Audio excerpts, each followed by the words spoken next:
You are listening to the Push Media Podcast Network.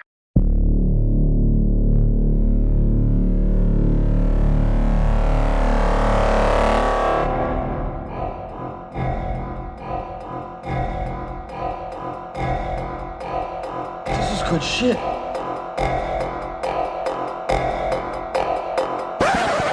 I know life can get a little stressful, a little hectic. I get it. There's a bunch of everyday problems everyone goes through that can make your life stressful, give you anxiety.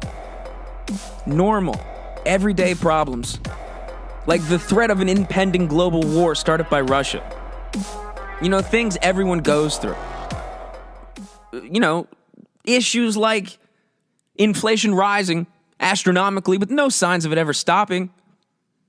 But these are things everyone has to deal with. Everyone does, and this is part of life. Things like gasoline just is going to cost so much money that, quite frankly, dear, you're going to have to sell your car in order to afford gasoline. Problems everyone goes through at this age. Okay? But that is important because you need to be prepared. You have to have strategies to deal with these things that will present everyday, normal, run-of-the-mill, don't panic. Your life is not endangered anyway at all. Don't fret, don't trip, dog. It's all fine, this is normal. And some of the strategies to remind yourself of that I have at least, is deriving some meaning from the written word. I like to read quotes, idioms, adages, if you will. Because there's some wisdom.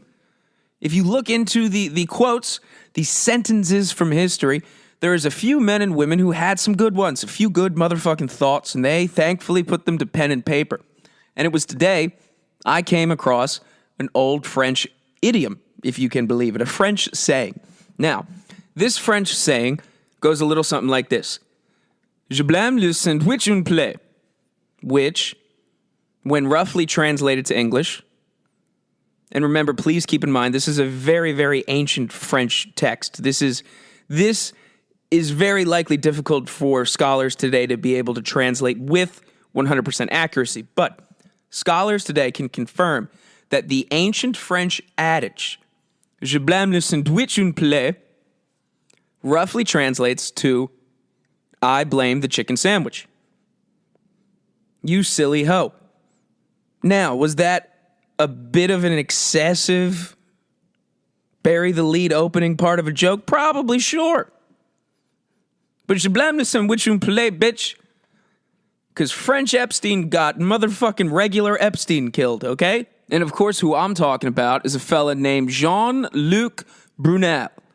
Now, that insufferable-ass name, Jive Turkey, was a fucking monster. He was a terrible monster, and at least for my money, is shaping up to be a hell of a lot more important in this whole secretive, elitist, global networking of child trafficking thing that's going on. That pesky problem that keeps cycling every election cycle. Is it something the Democrats are doing? I don't know. I'm just saying it's Fox News, da-da-da-da-da-da. But this is actually fucking serious. And I also think this is probably the final nail in the coffin in the Epstein saga. I think it's over. I think it ended. I think we're finally putting a bow, for better or for worse, on the story of Jeffrey Epstein and all the mystery that comes with it. Because today, the French version of him was killed the identical same way. He was found dead in a jail cell, having killed himself despite completely maintaining his innocence throughout the 30 decades of rumors and allegations of sexual abuse, rape, and drugging. He also received an honorary doctorate from Temple University. That's a joke. Or is it? Who fucking knows anymore? So Jean-Luc Brunel was a mysterious man. So to give you the overall backstory on his life, well, he was originally born in 1942, and that's all we fucking know. We don't know the date of his birth. We don't know the month of his birth. We don't know his parents' names. In fact, if you were to go on Jean-Luc Brunel's Wikipedia page right now, it starts with, Jean-Luc Brunel was a French Jew.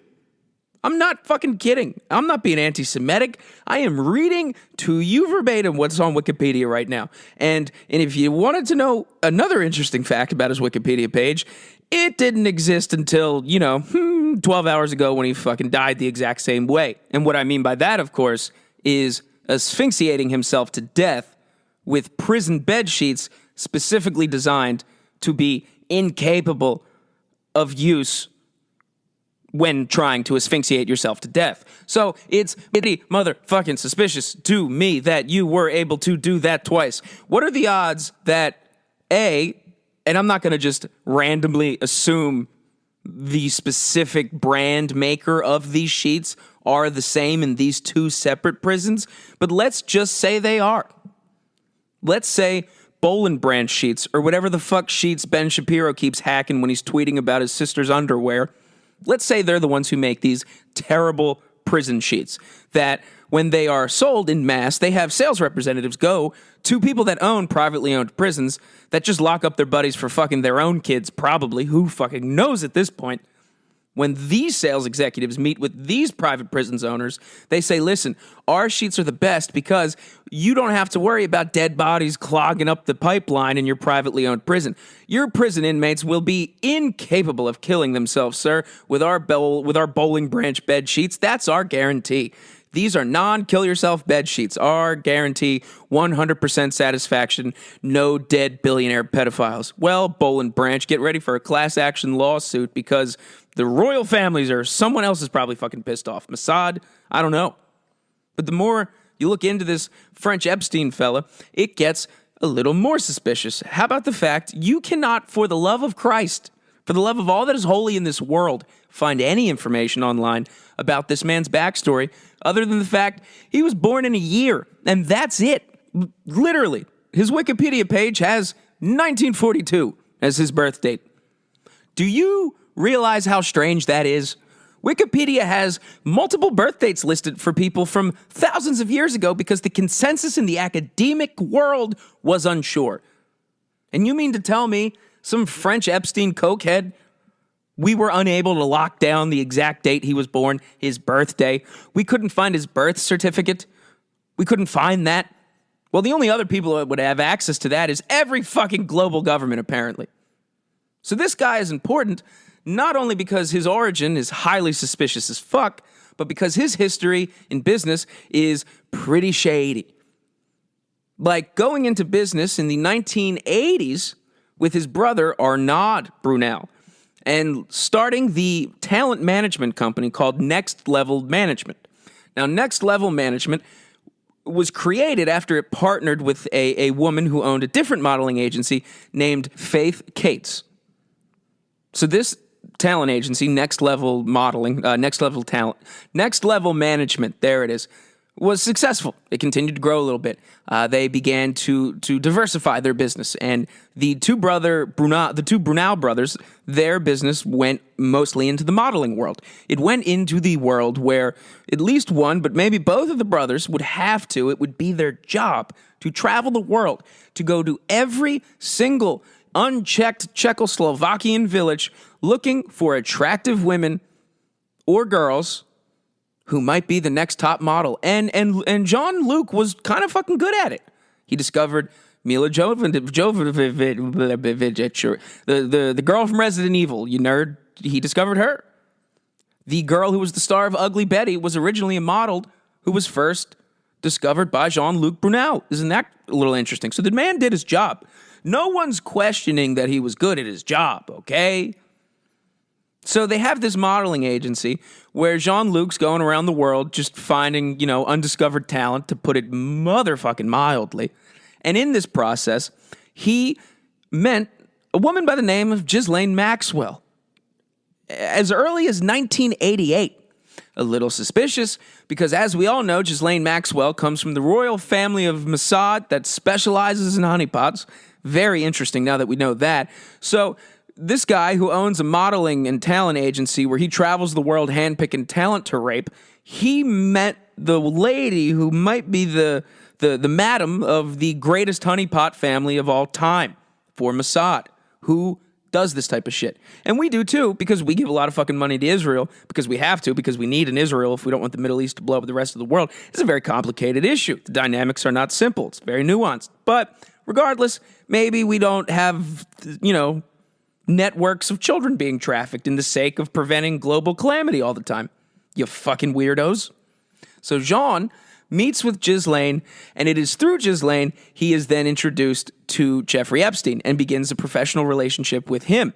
And Jeffrey Epstein offers to finance, because he has a lot of fucking money, he's all that money, to help Jean bring a rebranded modeling agency to the States. And Jean does just that. With up to $1 million of Jeffrey Epstein's money, he creates a modeling company called MC Squared, which is located in Miami, Florida, obviously, New York, Tel Aviv, and France. Interesting, okay. And it is through MC Squared that 9 out of, I think, 10 fucking dentists would probably agree this was the network that Jeffrey Epstein used in order to procure girls. And in fact, if you think that was maybe a lazy or stupid or not, mature enough joke with the 9 out of 10 dentists thing, how about motherfucking witnesses in the motherfucking case against, let's say, Prince Andrew? Virginia Guffrey, who just recently settled for an undisclosed amount of money with Prince Andrew, she testified to the fact that it was indeed Jean-Luc Brunel who originally was the point of contact with the glitz and glamour and the offer of being a model and this and that and blah, blah, blah. And if you think that's not enough evidence, how about the fact that, apart from Virginia saying it, in 1988, when Hall & Oates were still doing their motherfucking thing, ABC News ran a 60-minute special on Jean-Luc Brunel. 1988, I would like to reiterate again, in which they detailed very specifically allegations of sexual abuse, trafficking, and rape and drugging. So this man, since 1980s, had publicly been accused of being a vicious predator. And it was in the 1980s, we know he was introduced to Ghislaine Maxwell.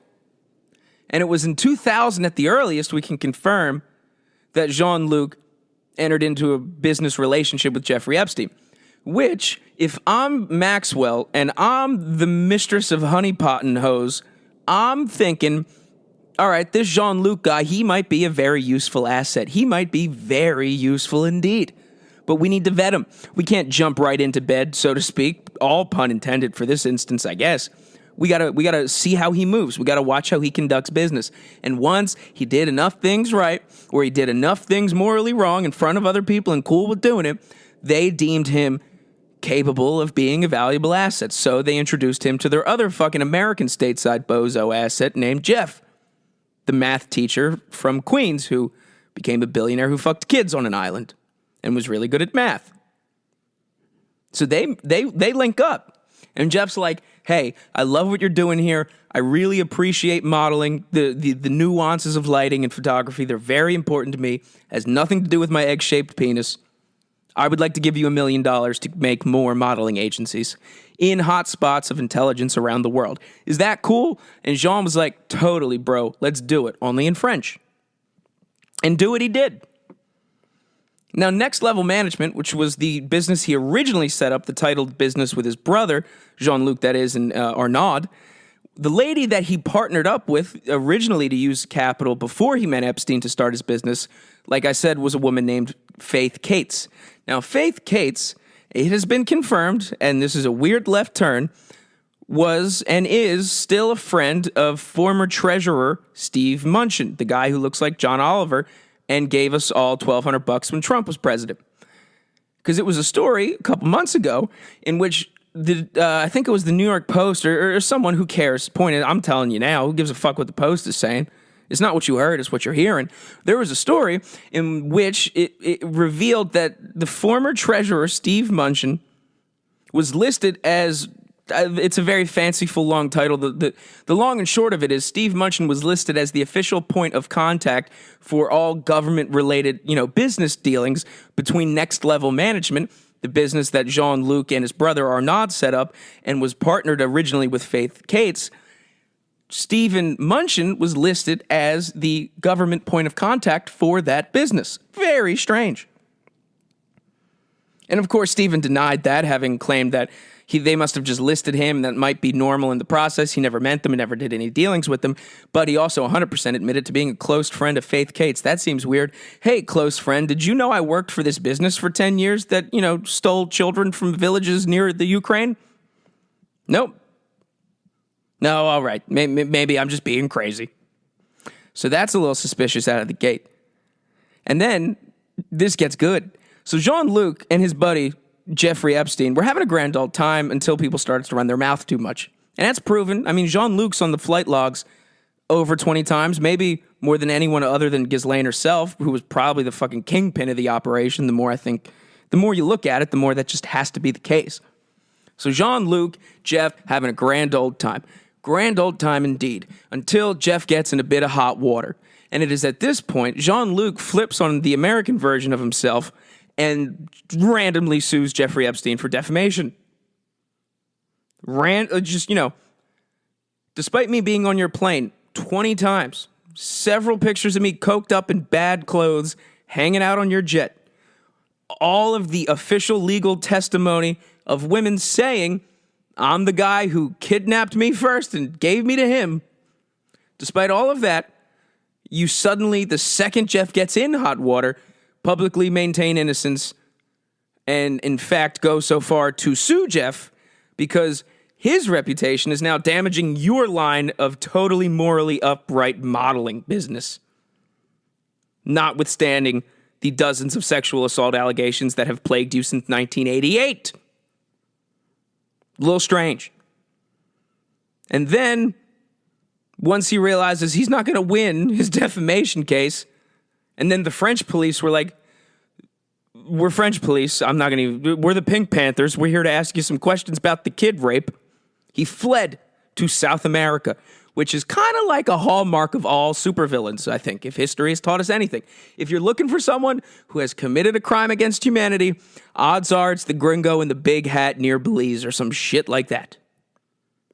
So he's arrested, he's in a prison cell. But what is very important to remember here is Jean, of the three of them, Jeff, Jean, and Ghislaine, Jeff and Ghislaine have already given a deposition, and that exists.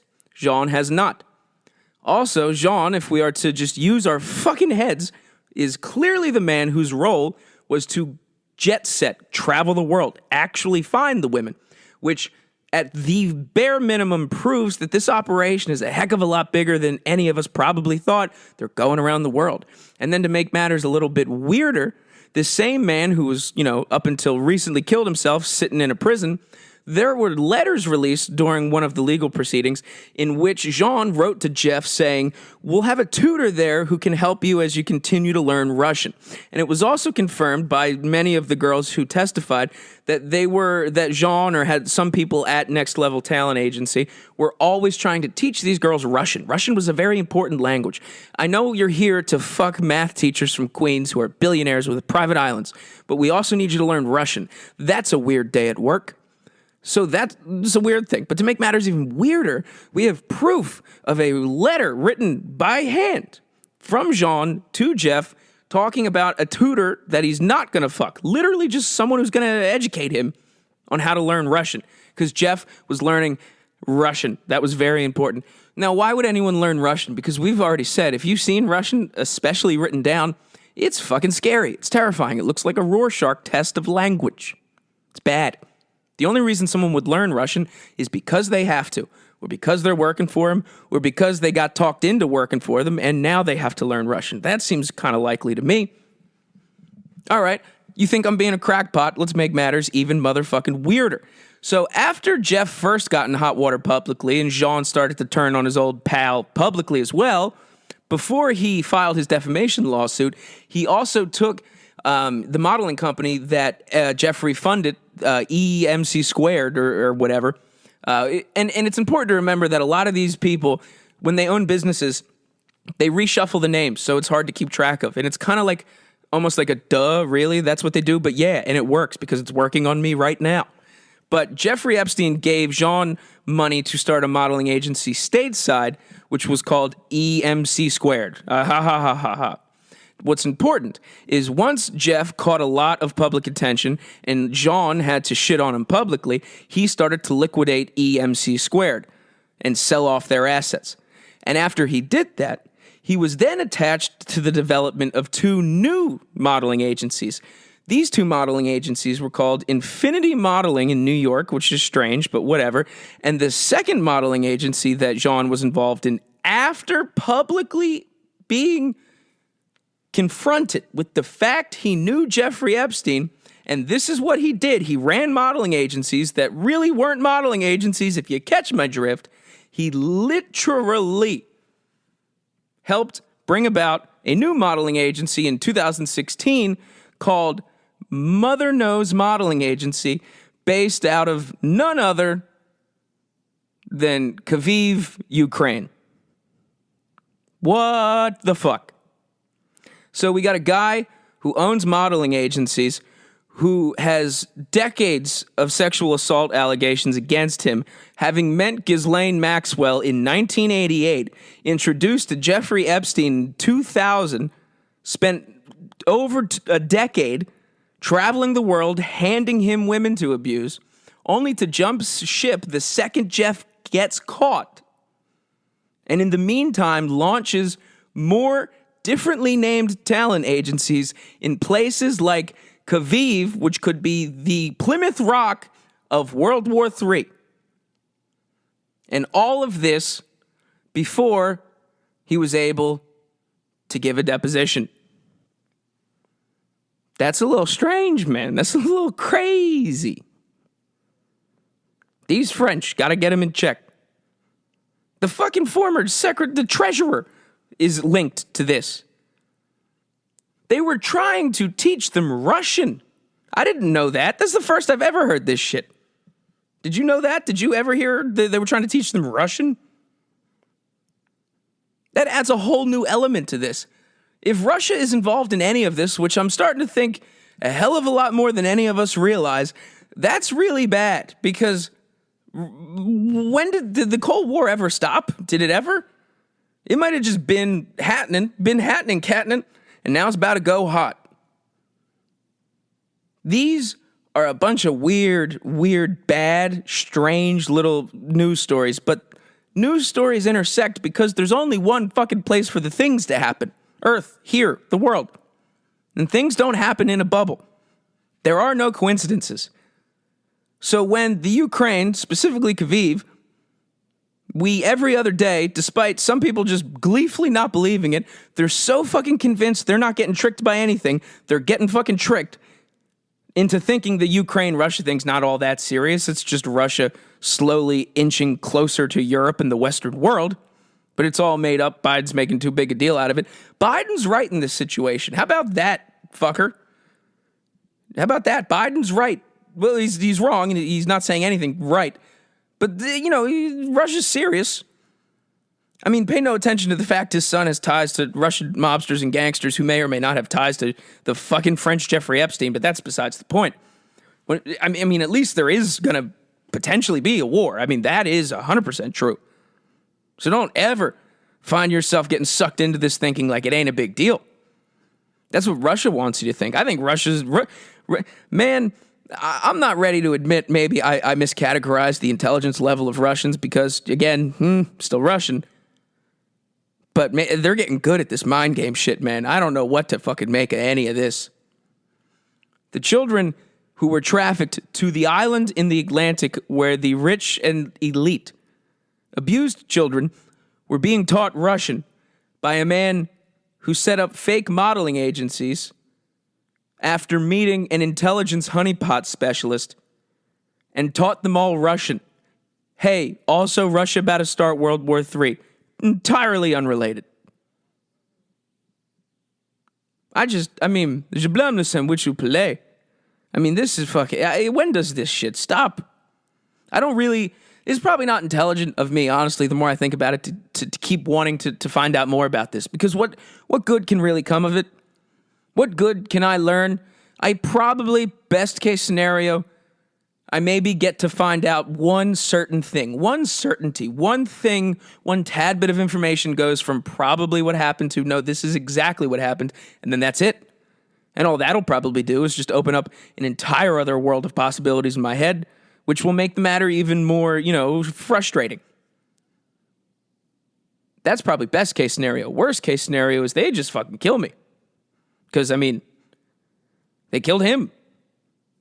Or Bowling Branch Sheets killed him, allegedly. Seriously, what the fuck is good with these prison sheets? If you're someone who's like, I'm not a conspiracy theorist at all, these people are crackpots, this has to be your fucking line. If I put it to you like this, plain and simple, Jack, in no simpler terms, the two guys who traveled the world rounding up kids to go to Kid Fuck Mathematics Island both die the exact same way in prison cells on 24-hour watch via choking themselves with bed sheets specifically designed to be incapable of doing so. What are the odds that a sheet company that makes sheets that are like, hey, whole goal is you can't kill yourself, we sell them to prisons, prisons say thank you very much, and they 99.9% of the time work, you don't end up littered with dead inmates in your prison. The one exception to the time those bed sheets don't work and the guy ends up being strong enough to kill himself, turns out that exception happens twice.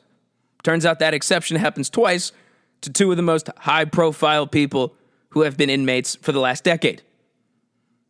Turns out those two people, their crimes were related. Wouldn't you have it? Life's kind of funny. But I do think that's it. I think we're done. I think it's over. I think he was very important. I think Jean was the last loose end that had a whole lot of information that would really be unfortunate if that information came out. And I don't, again, like I've said before, I don't even know if it's the best thing for the truth to come out about this. Because the truth and all the evidence that keeps leaking out by accident seems to suggest is a hell of a lot scarier than any of us probably thought. So if that were to come out, probably wouldn't be good for society. So maybe it's for the best, or maybe that's given up. I don't know. But I do think with Jean dead, that's it. The last Frenchman has spoke. He's motherfucking gonzo, Jack. Choking himself thanks to Bowling Branch and Ben Shapiro allegedly. Because he didn't even get a chance to give a deposition. We don't even have his side of the story, and we never will. And that's what's important to these people. And also, I find it a little bit insulting that they don't even mix up the way they kill them anymore to us. That's right. Don't you kind of find that a little like, fucking try and stump me. Try and do it. Like, at least try and disguise it, kind of, maybe, please. How do security cameras in prisons not work ever? Specifically at those two times for those two people. Are you kidding me? But I guess, who cares? Who gives a fuck? This guy's French. Most people don't care at all because he's French. Generally, that's the right way to go. I only care about 3 French people. Gerard Depardieu, and Gerard Depardieu. Okay? That's it. That's all. That's the only Frenchman I give a good goddamn about, all right? And Steve Martin when he has the thin mustache. His Pink Panther was not bad. Beyonce was pretty good in it. And I'm pretty middle of the road on Beyonce. That's probably a more controversial thing than anything I've said in this podcast thus far. I'm lukewarm on Beyonce. Not all that impressed. But I am a little worried. Because like the old French saying goes, Je blâme le sandwich un poulet. I blame the chicken sandwich. And the chicken sandwich is not a literal chicken sandwich. Even though it actually was, and I think Popeyes started this all and has something to do with it. And I'm going to keep digging Popeyes, eyes out, looking at you. The chicken sandwich is a distraction. I use the chicken sandwich to say, hey, there's a bunch of crazy shit going on in the world that maybe suggests that the leaders are all in on it and maybe vampiric vampires from a different dimension, and we hire math teachers to become honeypot ringleaders, and I write books about those vampires from space taking kids? No, that's crazy. That's wild. Here's a new commercial for a chicken sandwich, but this time we have Paul Giamatti doing voiceover. So enjoy that chicken sandwich. Enjoy that shit. Enjoy it. Bite into it. Bite into that juicy chicken sandwich. Num, num, num, num, num, num, num, num. Pay no attention to all the other shit going on. Pay no attention to the gas prices, the war, the draft being reinstated, amphibious fucking Russian tanks, pedophile rings, all those things. By the way, coronavirus still, maybe. I don't know. Or is that still a thing? In times of chaos, it is important to remember the old French saying, Je blâme le sandwich un poulet. I blame the chicken sandwich. I blame the chicken sandwich because that's where this started. And it definitely looks like that's where it all ends. Hope it tastes good.